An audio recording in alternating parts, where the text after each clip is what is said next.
Hello friends, we are going to be talking today a little bit about bond strength and how we can qualitatively predict what bonds are likely to be stronger or weaker for covalent bonding. So you were introduced to the concept of bond strength in a very general way in Chem 2 during our thermodynamics unit, that we can look up the data, we can look up the values for how much energy it takes to break a bond and use that to do some calculations of delta H. Today we're going to be talking about that same topic of bond dissociation energy, but looking more to be able to understand what factors actually affect that.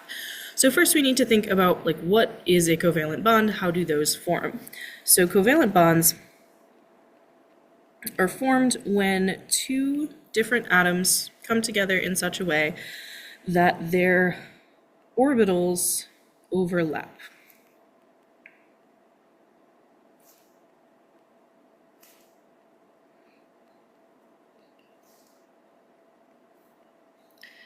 So we know that orbitals are regions of space where electrons are allowed to exist, where electrons are likely to be found, specifically electrons with a particular energy. So what happens when the orbitals, when those regions of space overlap between two different atoms, is that electrons from either atom can be in that area, which is what we mean when we say electrons are being shared. So it's this idea of orbital overlap between atoms that is what's really happening when we are sharing electrons between two different atoms.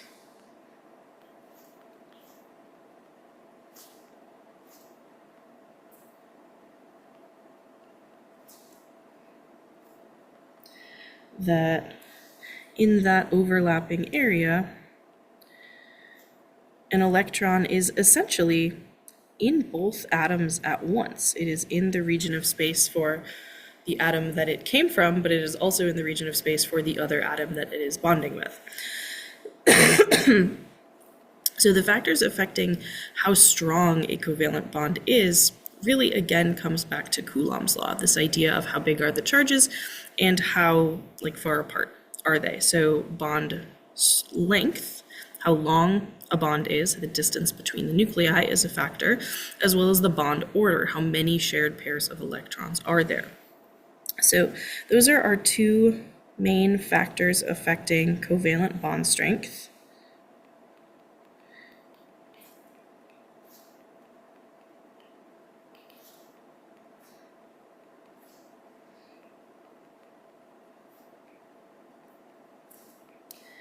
And our bond strength is also known as the bond dissociation energy, how much energy it takes to separate those two atoms. And this is commonly abbreviated BDE. So the first of those is our bond length. And this is primarily going to be related to the radius of the elements involved in the bond. So in general, a shorter bond is going to be a stronger bond.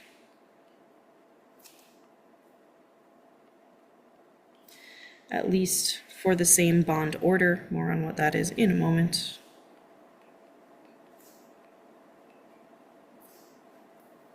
Essentially, it's just, is it a single bond, a double bond, or a triple bond? You would call those bond orders of 1, 2, and 3 respectively. And the bond length is really just the two radii of the atom together, more or less. The bonds are always formed between the valence electrons, the outermost electrons in an atom. So the radius is the distance from the nucleus to those valence electrons. So we have the nucleus to the valence electrons on one side, and then the nucleus to the valence electrons on the other side, and that whole distance from nucleus to nucleus is the length of the bond. So smaller radius atoms tend to make shorter bonds.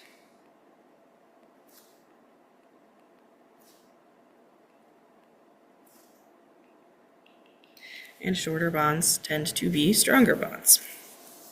The second main factor is that bond order that we mentioned a moment ago.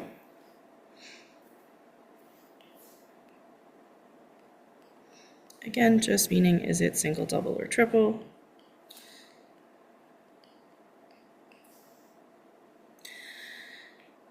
So the more shared pairs there are, so we know a single bond is one pair of electrons being shared, a double bond is two pairs being shared, and a triple bond is three pairs being shared. And the more shared pairs of electrons there are, the more orbital overlap there is, and therefore the stronger the attraction between those two atoms.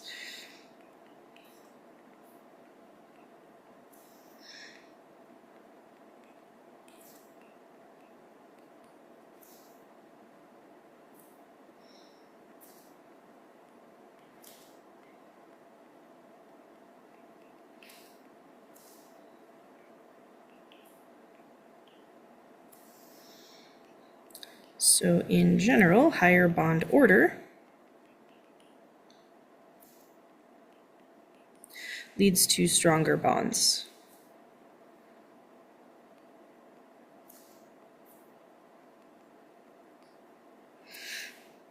Higher bond order does also make the bonds a little bit shorter.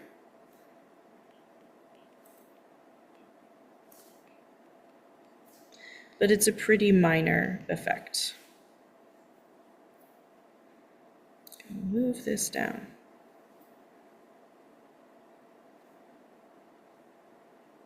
I don't have space. That's fine. Just squeeze that in there. Slightly decreases bond length.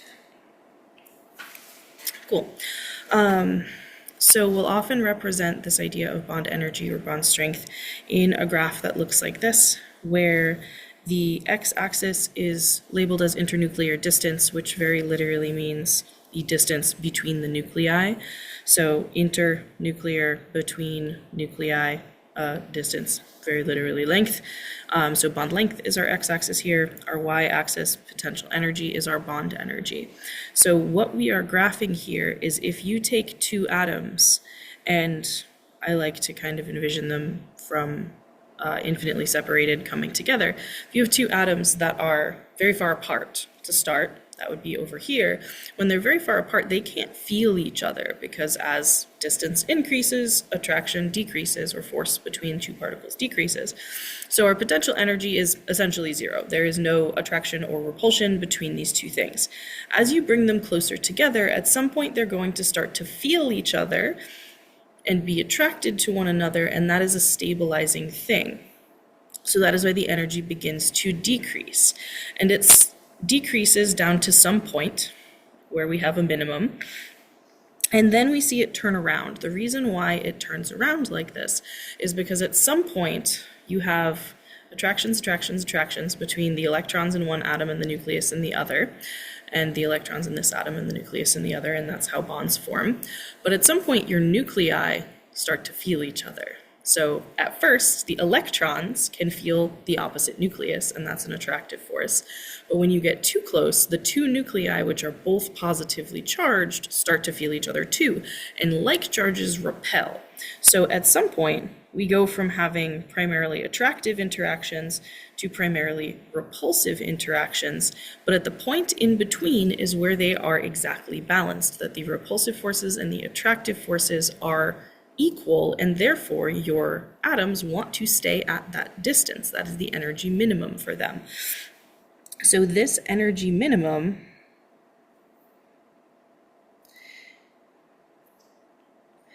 is the bond energy and is the bond length, because that is the most stable distance at which those two atoms can be. So we said the y-axis was bond energy.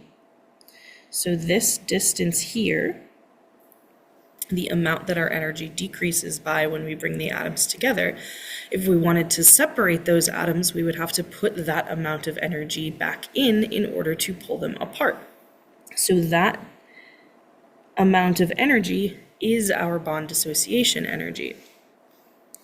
And this distance on the x-axis is the bond length. So that is the length, the distance at which these atoms are most stable. So this is our bond length, is how where the minimum appears on the x-axis, left to right. And the bond strength is how deep is this well. So a weaker bond would have a much shallower dip, would be more like up here, whereas a stronger bond is going to have a very big energy drop as those atoms come together, because it's a very stabilizing interaction for them to kind of connect. So I also want to talk briefly about an additional kind of bonding that we have not discussed in previous courses, because it doesn't come up very much. But it is known as metallic bonding. This is what is going on in both pure metals and alloys.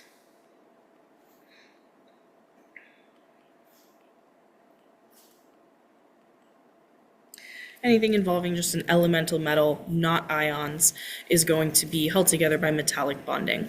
So this is very different than other kinds of bonding we have talked about. It is very non-specific in terms of like how atoms are arranged or how electrons are moving or connecting things. And that is because metals generally have low ionization energies.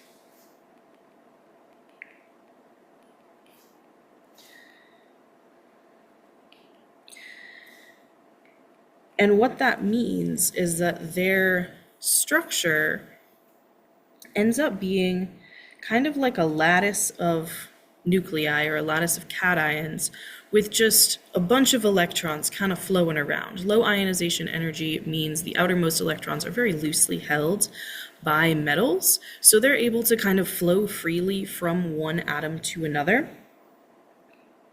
So we essentially have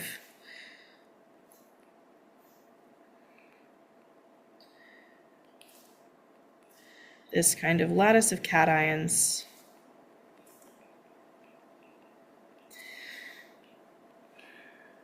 with what is often called a sea of electrons flowing around them. So the total number of electrons is such that the whole thing is neutrally charged, but the electrons are just kind of able to jump from one atom to another. And this accounts for a lot of the properties that we associate with metals are because of this type of bonding. Most notably, the conductivity of metals.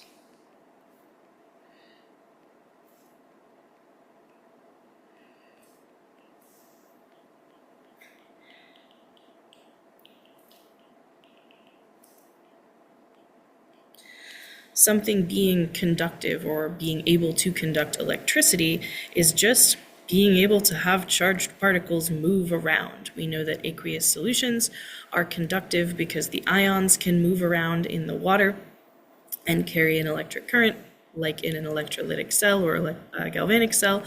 Similarly, in metals, this sea of electrons situation, where our electrons can just kind of move from one ion or one atom to another, they can move throughout the course of the metal, carrying an electric current along with them. Electricity, at its most basic description, is just movement of charge, or a net movement of charge in one direction.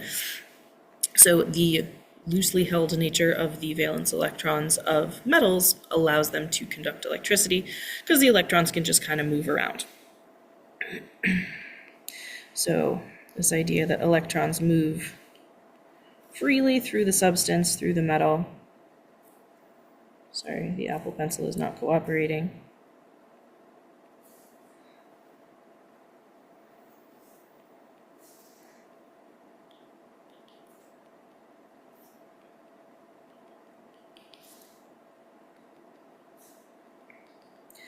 This is also what tends to make metals malleable, that they tend to be able to kind of be bent or reshaped without breaking, because they don't have a super strict lattice structure that is always every particle kind of fixed in place to a particular atom. The way ionic compounds do, the electrons can just kind of smush around, make things move easily without breaking or cracking or anything like that. So a lot of the things that we associate with metals are really consequences of the way that metals bond, which is this kind of sea of electrons model. So again, it doesn't come up super often, but it is something to be aware of, something to be aware exists in the realm of bonding.